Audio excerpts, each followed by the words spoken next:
Hey there, and welcome into another exciting episode of A for Effort. I'm your host, Matt, and as always, we start off giving thanks to our unofficial sponsor of the podcast, AMC A-List. $19.95 a month gets you 3 movies a week at local AMC theaters in your area. Check AMC.com for theater listings and offer availability. On today's episode, we're going to break down a movie that I was super excited for, and that is Toy Story 4. 1995. I was 8 years old when the Toy Story franchise began, and here we are 24 years later, and Toy Story 4 just blew my socks off.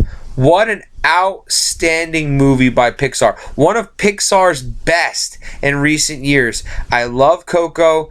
I am so on The Good Dinosaur and all the Cars franchise. I love WALL-E. I love all of Toy Story. But this movie was amazing. And when I say that, I mean it emphatically. I mean, I have a place for this movie in my heart because, like I said, I was 8 when I saw the first Toy Story. It's crazy to think I've come that far. I mean, and Toy Story is still around. I mean, I'm 32 years old now, and Toy Story is still relevant to this day to a new generation 24 years later. The characters are timeless, Woody and Buzz, and they always seem to pick up new toys along the way. You know, in movie number 2, they picked up Jessie and Bullseye. Movie number 3, they picked up all the toys in Bonnie's room. And then you come along to this movie, and they pick up Bo Peep comes back. They pick up Ducky and Bunny. They pick up Forky. And then most importantly, the man of the hour who I wish had more time on screen is Duke Kaboom, played by Keanu Reeves. This character is everything I needed him to be and more. I absolutely love the idea of Duke Kaboom. What a hilarious character that Keanu gets to just have fun with. He's Canadian. He has the Canadian accent. He is just over the top, and he's a daredevil along the lines of like Evel Knievel, and he is just 100% outstanding. There's a wonderful moment when they go through like his nicknames, the Canuck with all the luck. I mean, I think they said like 4 or 5 different nicknames, but that was the one I remembered, like specifically the Canuck with all the luck. Absolutely outstanding. That character like steals the show for me. In fact, like I knew that he was going to be in the movie coming in. Like I knew there was the character of Duke Kaboom played by Keanu Reeves, and I will say it, and I've been saying it, we're in the middle of a Keanu-sance. He's on his way back, man. Keanu kind of went away, not because like he was making bad movies or whatever. He just took some time away. He's been just doing John Wick, and now he's in that movie, Would You Be My Maybe? And now he's got this, and we're getting a Keanu-sance, and I'm so down for it. Tom Hanks and Tim Allen just obviously have their chemistry with Woody and Buzz. This is a Woody movie, right? I mean, most of them are. But what I loved about this movie, it kind of relates to parents. Because, like I said, 24 years later, and we're still in Toy Story. And what I loved about it was it kind of parallels parenthood. Like, Woody has moved on from Andy. Andy gave his toys to Bonnie at the end of Toy Story 3. And Bonnie doesn't really like Woody. Like, Woody's not her type of toy. So she kind of leaves him, kind of forgets about him. And he's like, what's the purpose? What is my purpose as a toy if not to appease my kid? And my kid doesn't want me anymore. And he finds Bo Peep, and they kind of go, okay, this is like where we can go. Like, she's been a lost toy for years, and she's like, this is what we can do. This is how it can go for you if you want it.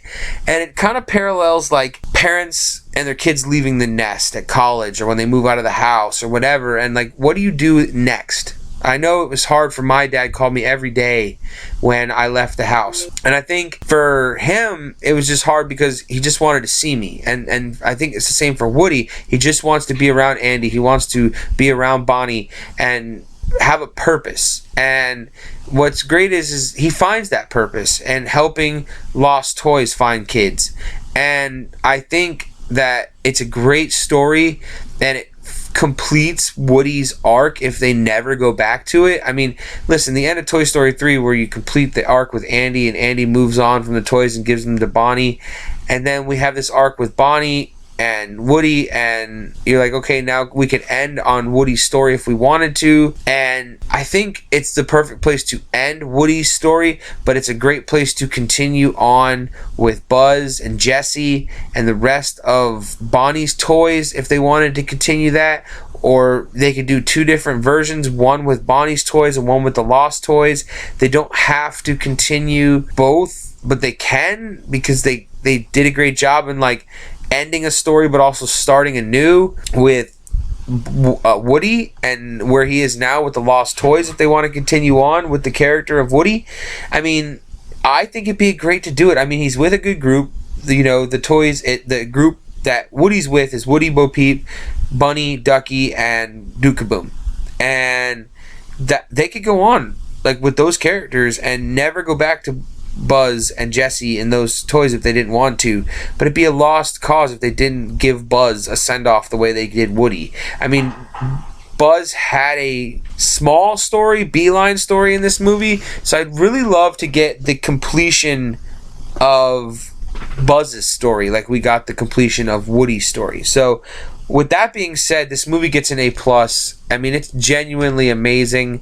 Best animated movie I've seen thus far. I haven't seen very many animateds. This might be my first one of the year, if I'm remembering correctly. It's just amazing. And I had a really... Actually, you know, I just had a great time. And, man, I love Toy Story. And I'm thankful that in my adulthood, I can still enjoy Toy Story for what it is. It's just an outstanding film series. It's one of the best, and all four movies are just as good as each other, and I'm so glad that these toys and these characters get to be in our lives for generations to come. You know, I was 8 when the first one came out, now I'm 32. I mean, and they're still going strong, and it's an amazing feat that these characters are timeless, and because they're animated, and it's just absolutely fun, and it's definitely worth your time to go see this. I have been your host, Matt. Like, subscribe, share, and comment on this YouTube video along with all the other YouTube videos. Leave a 5-star comment